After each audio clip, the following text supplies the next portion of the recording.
so going so. So nice. Okay, Thank so you. can get started, I guess now. So, Madhu Auntie, would you like to give an introduction? So, my name is Nikita. I'm a ninth grader in high school, and today we'll be having enthusiastic talks with Madhu Auntie. So, would you like to have an introduction, Auntie? Yeah, thank you, Nikita. First of all, for giving me an opportunity to be here. It's so nice, and I think this is my first time. I'm kind of feeling a little bit nervous, but uh, as an introduction to myself, I've been like a software engineer all through my life. After my graduation, I did my bachelor's in electrical and electronics engineering back in India. And once I was done with my bachelor's degree, I started on a software job, which most of the engineers do over there. And I worked for more than 5 years in development and testing. After that, I got married, I got a child, and once my kid was born, I took a break. And then I thought that, okay, let me just take some time for myself. I used to go to my kid's preschool with him, and I really loved the atmosphere over there. I loved the way the kids interacted with the teachers, and I just loved that atmosphere so much. I did volunteering over there for a couple of months. I just loved it. I didn't want to come back home. I thought that okay, I'm really loving this job and maybe I should give it a try. Then I started doing my substitute teaching. I wrote an exam in California, the CPAST, and then I got a permit for substitute teaching. I started that. I worked for over an year with different age group kids, years, elementary, and I did work a little bit with middle school kids too. I worked in Mm-hmm. education, and I explored all the age groups. And after doing all that, then I got one long-term assignment in a school, and that was with the preschoolers from age of 2 years, 3 years, maybe 5 years. I was stationed in the 3 to 5 year old classroom. It was around for 5 months. It was a long assignment, and I just really loved working with those kids and talking to them and making activities. Everything was so nice. I would look forward to my job every day. So I thought that okay, this is the age group that I want to work with. I really love that, and then I started doing my associate's degree in early childhood education from San Jose City College. It's been 2 years now. I'm still studying and I work too. It's in like around 9 months that I'm doing the online teaching, like virtual classes. Before that, I used to work in a preschool. I'm still a sub. I still work with different age groups, but this is like my main focus. From morning to evening, I just work with 3 to 5 year olds, creating different classes for them and different curriculums for kids. And I take some inclusion classes as well for the special education children. It's been going well so far. I'm enjoying my job. So, this question is, how did you feel about the sudden change? It's not always sudden, but like from the like really drastic change from being an electrical engineer to becoming a preschool teacher. Yeah, it was a very huge change for my career. It was scary. It was scary at first, and all the people with whom I discussed, or all the people who knew me, when they came to know that I'm changing my career over to a teaching profession, they were like not so happy about it. They didn't want me to do that. Most of the people they gave me advice like, no, let's not do this. Maybe you can try something more here. Let's do some more certifications or more courses and let's get you back to a job in your IT field. I was like, no, it's not due to the fact that I don't, it's not that, not because that I'm not getting a job there, but I want to try this out. So there were a lot of people who said that this is not something for me, and it was a huge change. But I thought that okay, I should give it a try because on any given day I can go back if I'm not happy here, and that made me little confident. So when I tried this thing, I loved it so much that okay, I started, myself in a professional manner here, and I joined a college and I did lots of stuff. I took some courses for special education children in registered behavior therapy and speech therapy and psychology so that I can understand them better. So I started making my career way in this field and it's going great so far. I'm happy that I made this change. Mm-hmm. How do you usually respond to negative comments? Like, how do you kind of keep yourself to like keep going? Like, what do you like? How do you respond to negative comments, and how do you like stop yourself from like going back? It varies usually. Some of my friends, when I said that I'm joining early childhood education, they said that, oh, that's babysitting. I was like, okay, you don't know about it maybe.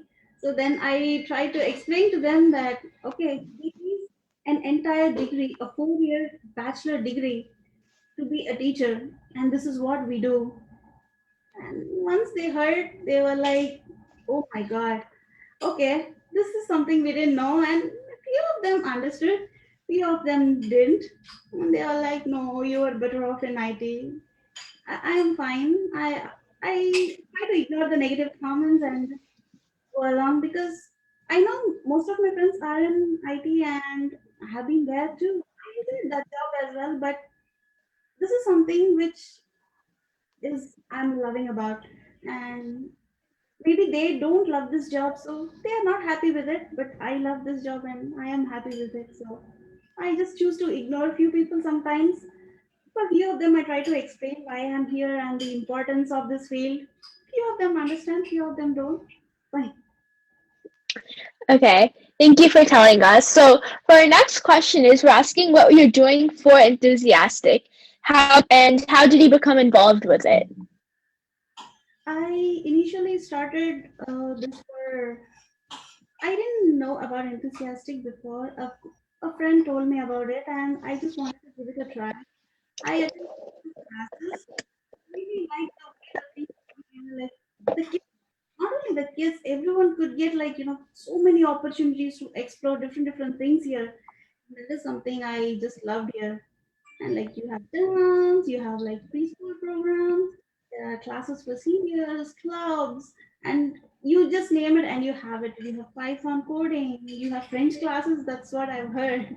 I saw a message the other day and lots of new things to explore. I really liked it. And I spoke with Lindsay before and she said that, yeah, let's try it out. And she asked me if I would volunteer, and I started with volunteering, and it was going great. And we started improvising few things. Got a new phonics program. We just had preschool before, and we started giving new stuff to parents, like we introduced different concepts like STEM learning, experimenting, and we even did a winter camp.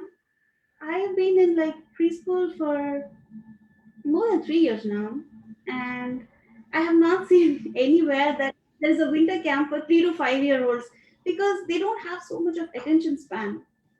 But Mm-hmm. it happened here, and Vinti took a very big charge of it. We did lots of things. We did art, and we put some dance in the winter camp. It was like every 15 minutes or half an hour, the activity would be changed, which kept the kids constantly engaged and Mm-hmm. so well. The kids were so happy, and the parents were so happy. It was really nice. We got some different people and guests to participate in the winter camp, and it went so great. The kids really had a nice time, and so did we. Mm-hmm. That's really great. I was wondering if you can tell us a little bit about when you worked as a preschool teacher, some hardships you faced, and even though there were those hardships, what were some rewards from the career? Mm, Yeah, I could face some hardships, especially in the beginning of my career as a preschool teacher. Some of the hardships were like I was just a substitute teacher. Like I would go for a week, or sometimes even a day, and traveling was a hard part for me. And there were some schools, there were some issues like I am brown and I had a few issues with some teachers and co-workers who didn't like me being there because I was not American, and I had that kind of issues in some schools. And but with the kids, if you would just ask me with if there are any challenges that I faced with the kids, it's just that you can't predict what is coming. It's just every day is a new challenge, and you don't know how the child is going to be each day. That was tricky, that was challenging, but it was rewarding as well. It's like when I was in IT, I would not like to bring my work to my home. I would just leave it in my office and come back. But now, as a preschool teacher, okay, I finish my day and I'm driving back to my home. I would think, okay, today it was like this. How can I make it better tomorrow? Okay, this child was like this. How can I help him better tomorrow? And it's not because it's a job. It's because I get connected with the kids and I enjoy working with them and helping them. It's all about making that difference. It makes me feel so happy. It's not a job to me. It is something I like doing. Mm-hmm. I think that is the most rewarding part. Yeah, there are a few challenges because each child is different and each child demands the time, and that is something we have a specific teacher-student ratio in our schools, and it's it's fairly reasonable if all the kids are good, but it is very less if the kids starting to get cranky, they are sick, or they need more attention. So that is something which is challenging in our job because every kid wants the attention and we can only give it to him. It's all about the balance that we need to create with all the children being with everyone and helping every kid. So that is something a little bit challenging, but the rewards, they are many. And I don't know. I don't know a job wherein which you can get to decorate your own classroom or your workspace in your own creative way. I mean, you would be there in the classroom from morning to evening, and you choose to make it more better, to make it beautiful, the way you like, the way you feel, and that is one more rewarding part of being a preschool teacher. I just love doing that. I keep making lots of changes in my classroom and the kids love it and I love being there. That's like my second home now. Mm-hmm. You mentioned that you get connected with each and every one of your students. So does it make you sad when like the year finishes and they go on to kindergarten? Like, how do you usually react to that? It makes me very sad. That is going to be the saddest day of the year when they leave the classroom and go back to kindergarten. But the school which I've been, we had a kindergarten classroom as well. It's just the next door. So the kids would come out during outdoor play. We would just meet, say hi, and it would be such a joy to see them graduate from preschool to kindergarten. But it is saddening as well for the kids and me both. Mm-hmm. That's wonderful. Out of your whole day, what is like out of all the activities you do in the classroom, what would say is your favorite and the like students' favorite? Um, Lots of things. I mean, for students, it's mostly outdoor play. They love outdoor play. And they also love the activities wherein which I try to make them engage. Like if I make them sit in a circle, then we call it the circle time, and I try to tell them something, story, my favorite part as well. But the best part is that we do something different every week. Like one week we were making cookies. We read the book The Gingerbread Man. Have you heard the story of the Gingerbread Mm-hmm. Man? I know it's been a while for you. You're a manager now, but the kids love the story so much that they they just actually loved it. And we when we went for outdoor play, they started enacting it by themselves. So it was really wonderful to watch. And then I thought that okay, I should do something more on this book than just making it a story. And then we did something more. We made some more activities on math and all, and we made a small cooking activity where we made the gingerbread cookies. The kids loved it so much. We all liked activities where they get to do something than just listening. We did some ice painting one day, and yellow making, all these activities where the kids have their hands in them. They feel that they did something good over there. They just love it. And I like to create my curriculum in a way that most of the activities are like done by kids too, and they are involved in that activity as well. That's the bit. Mm-hmm. It takes a while to plan and it gets messy sometimes, but that's okay. The kids enjoy it a lot and I enjoy it a lot too. Mm-hmm. Talking about the activities, can you tell us some activities you did in your classroom? Yeah, sure. There are like different. There's this one thing that we did. This was actually in the virtual classroom where we created this rain cloud in a jar of water. We took some hot water and it was like hot water and we put a lid over it and put some ice cubes on it, and we'll see that the condensation would happen and small droplets of water would be there on the jar. It was to explain the process of raining to the kids, Mm-hmm. how it rains and how what a cycle happens, and the kids loved it so much. That is one thing. And we did a volcano. Just put a paper which is in the shape of a hill with some baking soda and vinegar, and the kids would see the fizzing action and they just loved it. And we did a lot of, so when they love that experiment, they get connected with it. And after that, if I teach them, okay, this is how the lava flows concept works, they are eager to listen to me because that is something that they put their hands on. They feel that they are connected to it. If I just show them a picture of a volcano and try to explain about it, they just get bored. They don't want to listen. Mm-hmm. Talking about getting bored, how do you usually react to like a student who's like in your activity is either bored, being really stubborn, or like extremely sad or angry? So it's a norm at the beginning of my class. Every time, whether it is in the school or online, I like to ask the children how are they feeling, and I like to acknowledge the feelings of the children. If they are sad, it's okay. It's okay to be sad.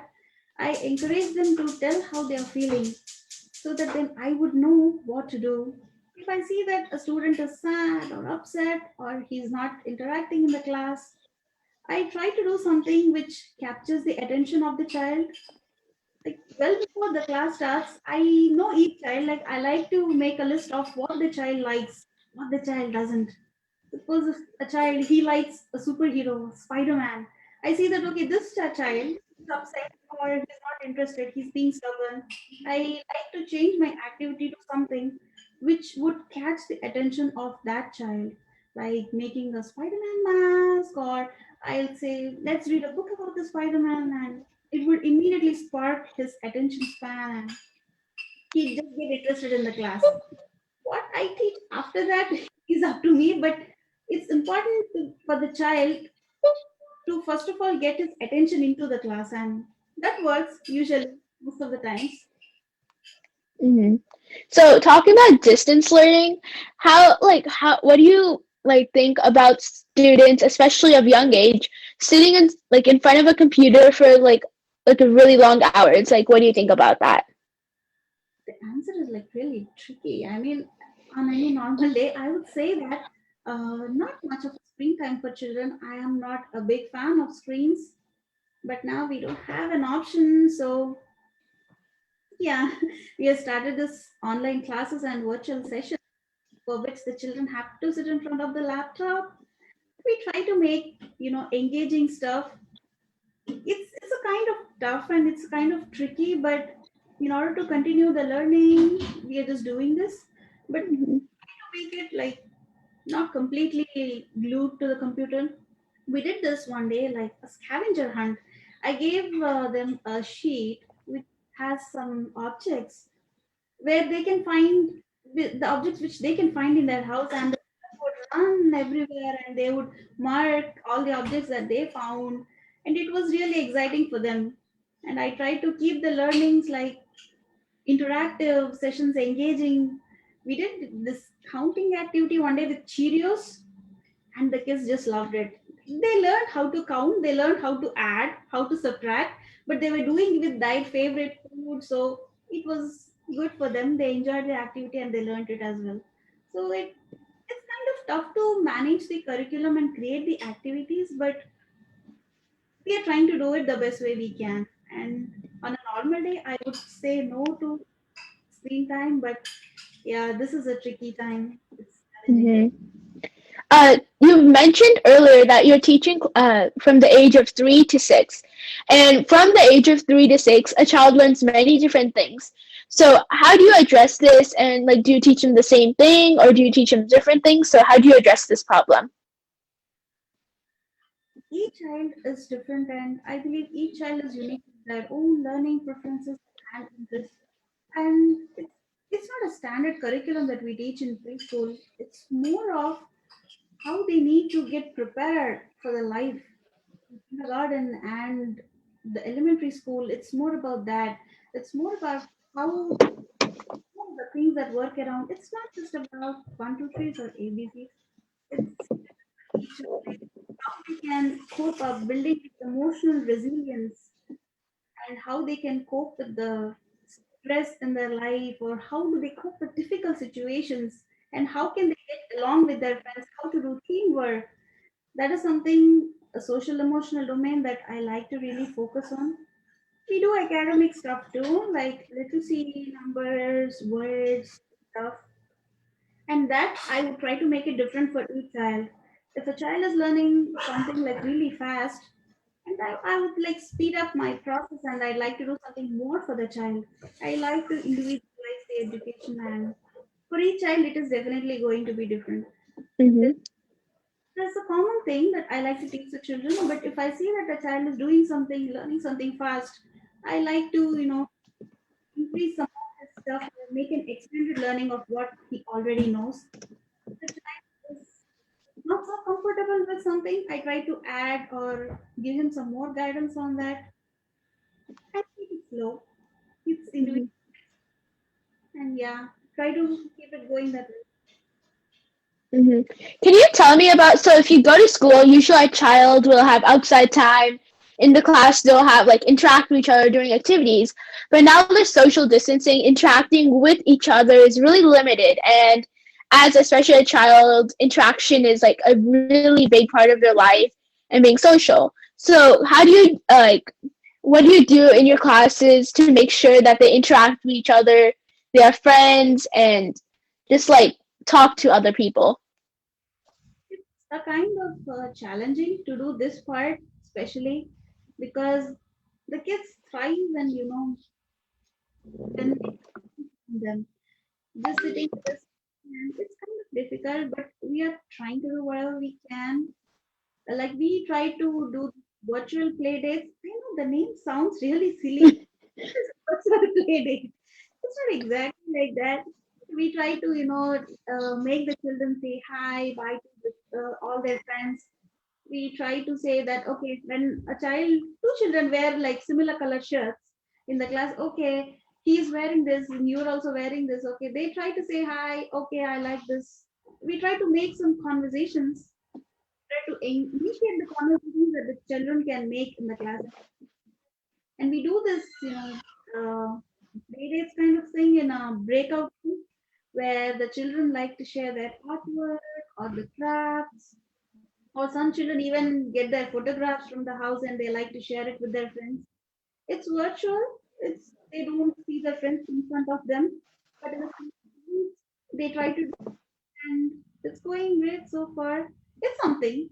If it's not Mm-hmm. exactly replacing the outdoor time and the social interactions, but it is something we are trying to make it out here. Mm-hmm. Talking about social interactions, can you tell us if like one or two students is getting distracted or pulling the attention of the whole class into something else? What would your action be? Yeah, if we usually have that sometimes. So I would like the child to, talk more to us about what he's feeling and why he's feeling disturbed or why he's disturbing the class. I wouldn't really count it as a disturbance. The child would have something which he might want to say. So in that kind of a situation, I tell the child, is there something you'd like to share with us or with your friends? And usually the child would be more than enthusiastic to share it with us.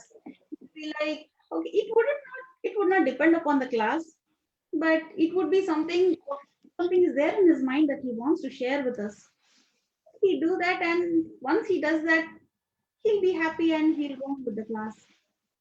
Hmm. So I think that's a wrap. We've talked. Actually, no. I want to actually talk about one last thing. We've covered like kind of briefly on what you did in college, and you were mentioning that you went to San Jose State. I was wondering if you can give a little bit more information about that for anyone who's particularly interested, and including the college. Any advice you want to give for anyone who's interested in the field? I don't have any specific advice for anybody, but I would say that if any person is interested in teaching and they'd like to express it with their family or friends, you would definitely face a backlash. Not many would be encouraging, but if you are happy about teaching and you are passionate about teaching, I would suggest that you go ahead with it, and it is definitely going to be worth it. And for joining us,